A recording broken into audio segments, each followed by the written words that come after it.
Ay, magandang hapon po at maulang hapon sa ating lahat. Sana po habang napapanood ninyo itong ating broadcast or update sa lungsod ng Maynila, we are live in City Hall now, ay sana kayo nasa mabuting kalalagayan at malusog na pangangatawan. Mahirap po ang ating sitwasyon hindi lamang sa Maynila, kundi I think here in Luzon and particularly in National Capital Region. So muli, sana ay nasa mabuti kayong kalalagayan. Now, thank you for watching. Please, if I'm not asking too much, so that we can reach as many Manileños as possible sa lalong madaling panahon sa mga update nagaganap at magaganap sa ating lungsod. Patuloy po kami mag-update sa inyo sa aming mga social media account, sa personal kong account, at yung bago nating ano nga yung sa atin na Manila City Government Facebook page. O baka mamaya pwede niyong ipakita. Para kung sakaling may update, doon ipopost namin whether kalsada, baha, evacuation sites, and so on and so forth.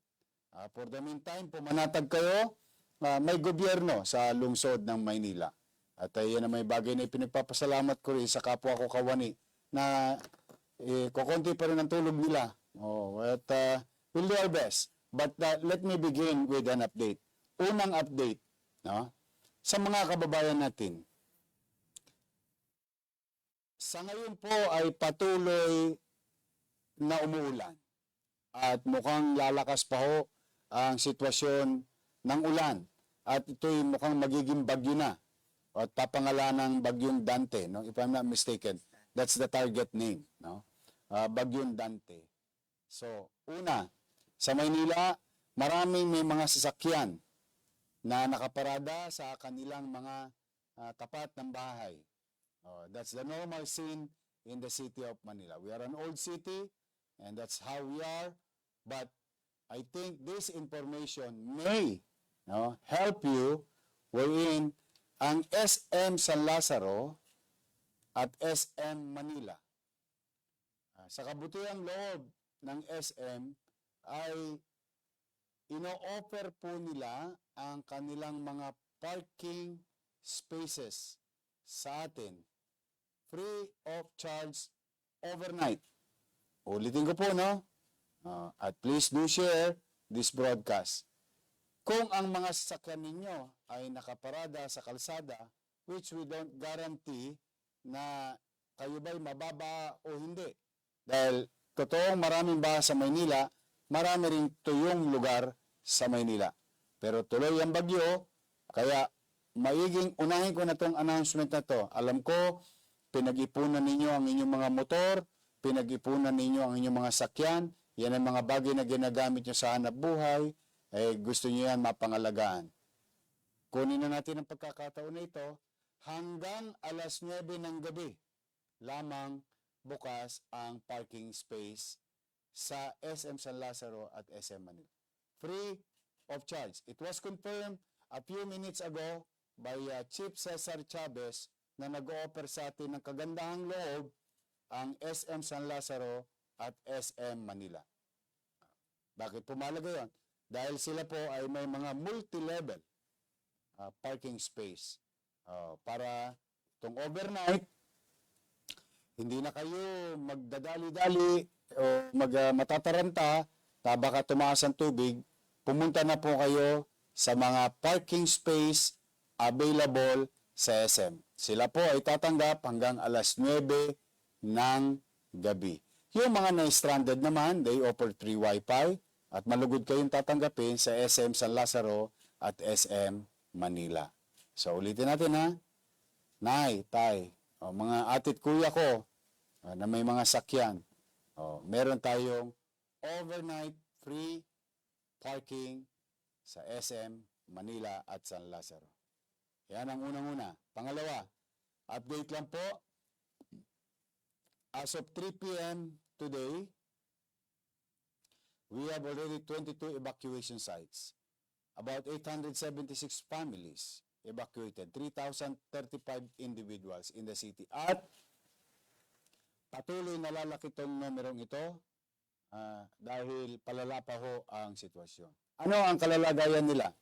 Ay through the leadership of Director J. De La Puente ng Manila Social Welfare Development ng City Government at ang buong team ng mga social worker natin sa buong Maynila ay nagtulong-tulong na sila ibigyan ng hot meal, pangalagaan, asikasuhin.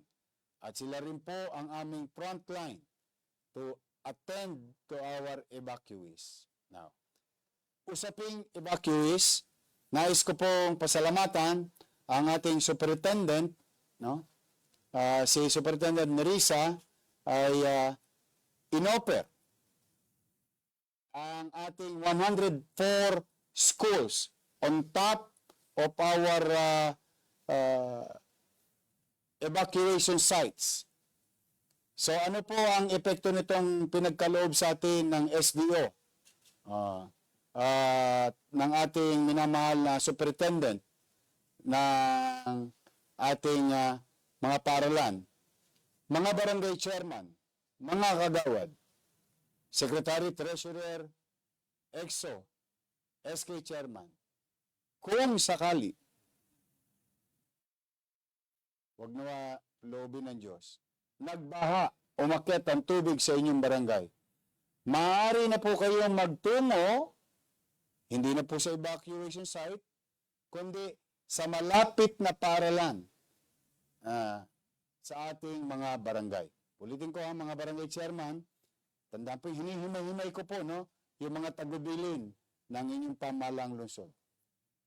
Kung kayo ay nearby, the riverside, creek side, at ang barangay niyo ay bahana, at kailangan yung ilikas ang taong bayan, para hindi na kayo mahirapan, inaalay sa atin, pinapayagan tayong magamit natin ang mga paaralan, elementarya at high school ng lungsod ng Maynila. We have about 104. So we have an instant safekeeping area, dry area for our constituents. So, pwede ninyo pong magamit yan. At mga barangay chairman, kayo ay makipag-ugnayan na sa mga malalapit ninyong paralan para kung sakaling kailangan ng buksan, ay kausap nyo yung mga taong naitalaga ng pamahalang lungsod na magbabantay ng mga pasilidad o paralang natin dito sa lungsod. Pangatlo, marami sa inyo na-appreciate, nababasa ko po ang inyong comment. Bagamat baha sa Maynila, ay nakita po ninyo na walang inanod na basura sa ating mga baha. Salamat sa inyo, mga barangay chairman, kagawad, secretary, treasurer, DPS, yung atin po, engineering, at UNEL. Bago pa dumating ang bagyo, nahakot natin lahat ang basura sa lungsod ng Maynila. Alam naman natin bulubundukin ang basura sa Maynila. In fact, bago po ko nag-assume, may isang bagyo na kung saan inanod ang mga basura. Nakita po natin yan sa Maynila. But, thank you for your appreciation. Now, na-appreciate nyo na yung bahay walang basura sa lungsod ng Maynila. Pero, hindi po dyan nagtatapos. Malaki pa po ang kakarapin nating problema sapagkat napatunayan na namin kagabi, alas 9 ng gabi hanggang alas 2 ng madaling araw kung saan ginamit po natin ang DPS, MTPB at Engineering Office kung saan para bungkalin yung mga drainage system at nakita natin na totoo at we are in the right direction that one of the major cause ng flooding ay ang mga drainage ay barado ng burak. So mga barangay chairman, mga kagawad. Naalala ninyo sa executive order ko nung pagsimula ko pa lamang na talagang gawin natin tuwing Sabado ay bungkalin natin ang ating mga kanal ng mga bara.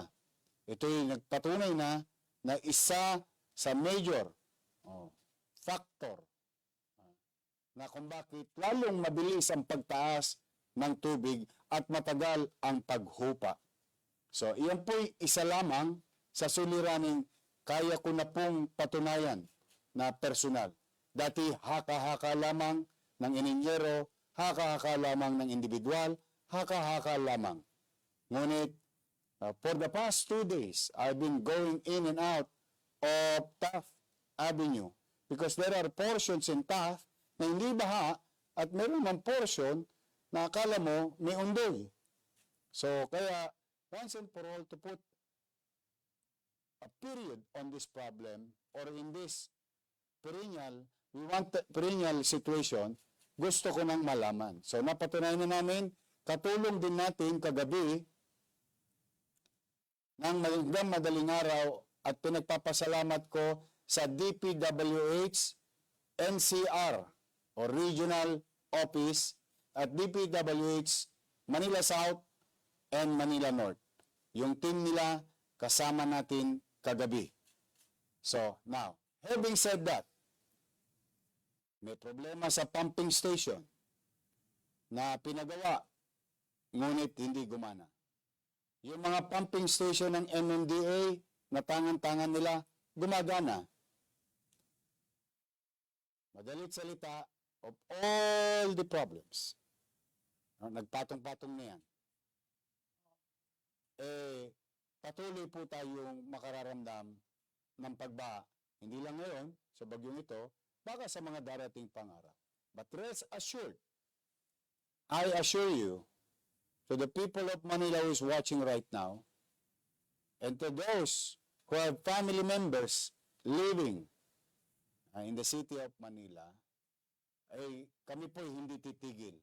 Bubungkalin namin yan whether bumabagyo at mano pa will take advantage kapag yan po ay tuyo na ang ating mga kalsada at wala ng ulan. Yan ang parte namin. Ngayon naman mga kababayan, ako'y nakikiusap sa inyo. No? Nakikiusap po ko, i-delay lang natin ng kaunti. Ulitin ko po yung salita, no? Mga barangay chairman, mga kagawad, tulungan ninyo kung impormahan ang ating mga kapitbahay. I-delay lang natin ng kaunti. Konting oras lang, konting panahon lang. Huwag muna natin ilalabas ang mga basura na nasa loob ng bahay natin at dadalhin sa kalsada. Sa ngayon, ay patuloy na nangongolekta ng basura ang Lunel. Ngunit, dala ng maraming area na hindi na passable, no? Maaari kayong nanonood, some of you, maka-experience na walang dumadaang truck. Pansamantala. Pero rest assured, babalikan namin yan. Kaya lamang, ang pakiusap ko, mga batang Maynila, mga nanay ko, mga tatay ko, na nanonood. I-delay lang natin ng kaunti.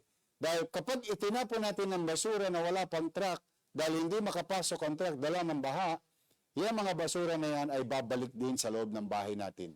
Dahil yan ay aano rin, katulad ng mga napabalita na sa iba't ibang dako ng Metro Manila na nakita natin na lumutang ang basura. Kayo na rin ang nagsabi, kagabi, sa mga komentaryo ninyo, na yes, baha sa Maynila, pero halos wala, virtually, hindi perfect, pero virtually, walang basurang lumulutang-lutang. So, panatilihin natin ganon. Because, magbabara ulit yan sa drainage system natin. Hahakutin namin, didisiplinahin lang natin ang ating sarili. Antabayanan nyo lang.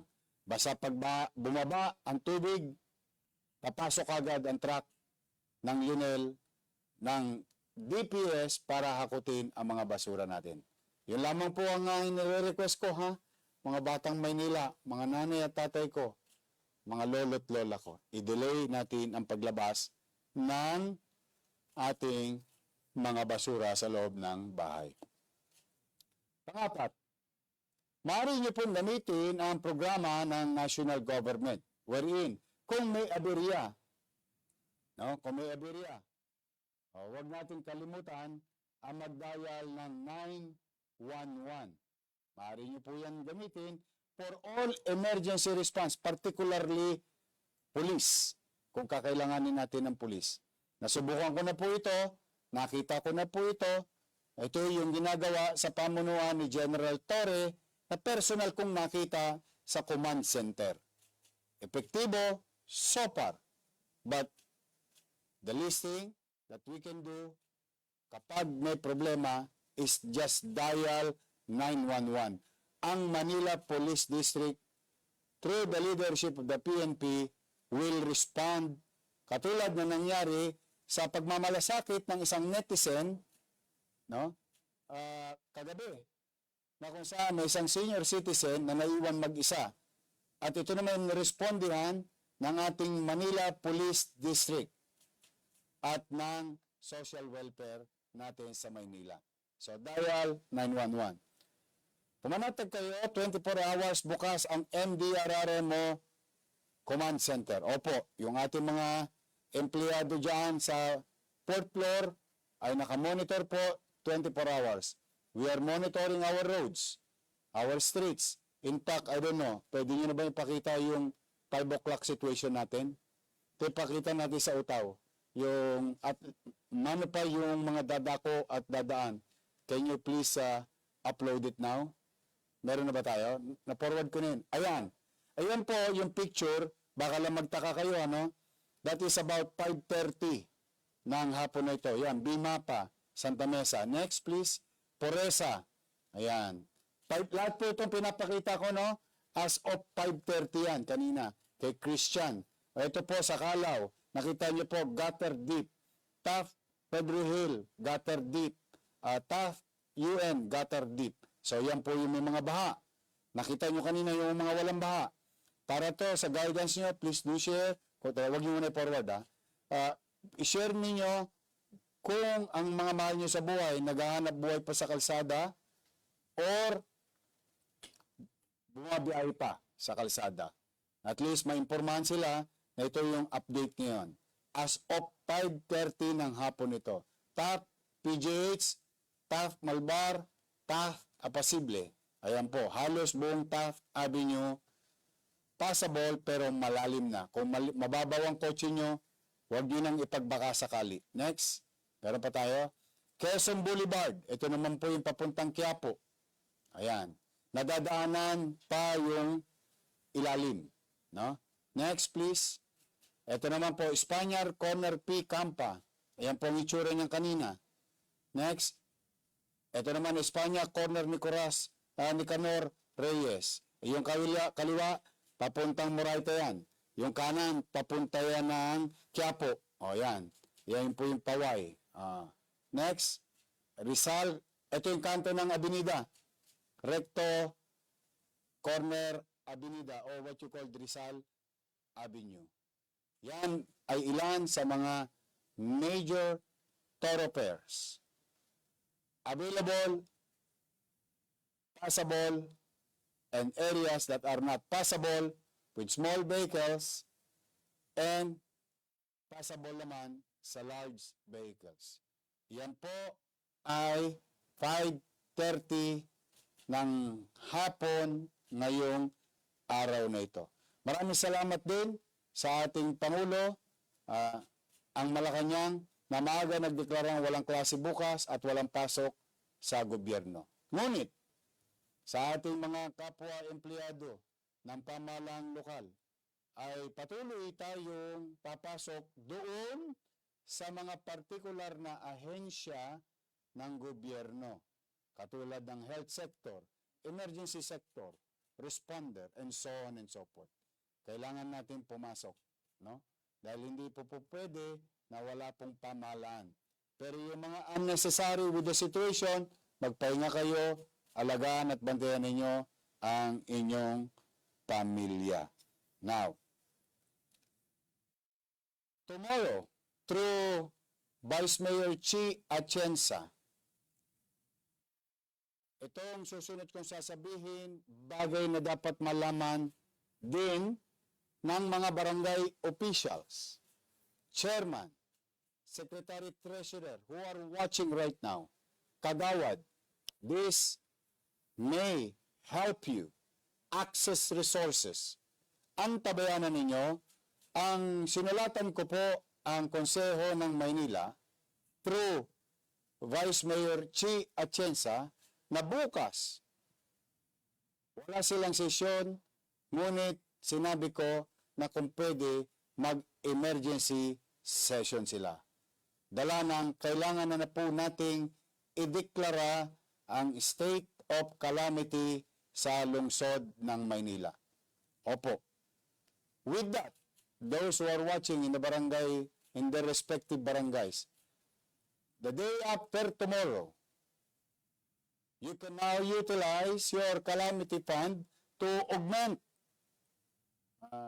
and address needs of your respective constituency. Opo.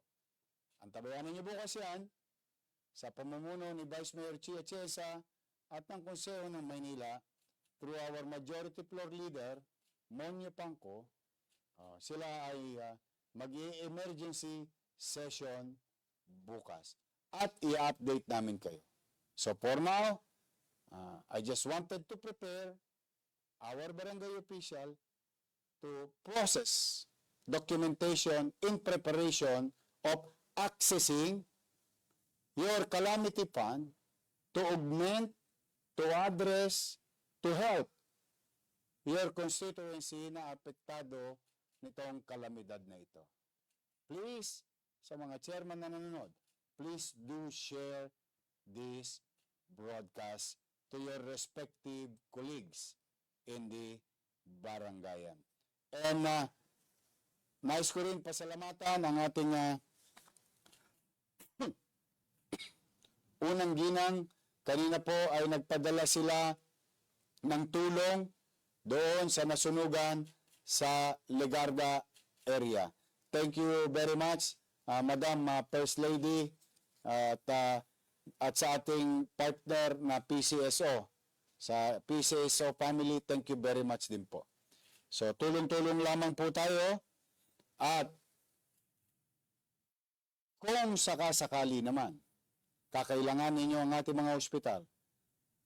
The 6 hospital owned and operated by the local government unit, is ready to take or to receive patients. Lalo na yung mga bata na nagkakaroon ng kumbulsyon, lagnat, sipon, nagtatae, and so on and so forth. Naka-high alert po ang ating 6 na ospital at through the leadership of our director, head of Manila Health Department, Dr. Grace Padilla. They are in their respective hospitals and our doctors. And I would like to take this opportunity to thank each and every one of you, to our doctors, nurses, and medical frontliners. Maraming salamat. Sa pagbisita ko sa inyong mga emergency room, nakikita ko dumadagsa ang ating mga pasyente. Let's just do this. Wala namang ibang tutulong sa ating mga kababayan na may mga sakit, kundi tayo rin laman. So tulong-tulong lang tayo. But on behalf of the people of Manila, we thank you, our doctors and nurses and other medical frontliners in these challenging times. Muli, maraming salamat sa inyo. So mga kababayan, ang tabayanan ninyo sa page ko po, sa page ng city, ang mga announcement na mangyari. At patuloy kayong tumutok dito sa aking page na siyang ginagamit namin as a source of information para sa mamamayan ng lungsod ng Maynila at para sa dadako at dadaan sa lungsod ng Maynila. Mag-iingat po kayo. mas matindi po, mas posibleng mas matindi mamaya ang ating mararamdaman ng pagulan, pagbagyo, at pagbaha. Mag-iingat kayo. Mga bata, ako naman ha, huwag na kayong matigas ang ulo. Makinig na kayo sa nanay at tatay ninyo. Huwag kayong maglaro sa mga baha. Baka kayo ay madisgrasya, makuryente, magkasakit, leptospirosis, and so on and so forth.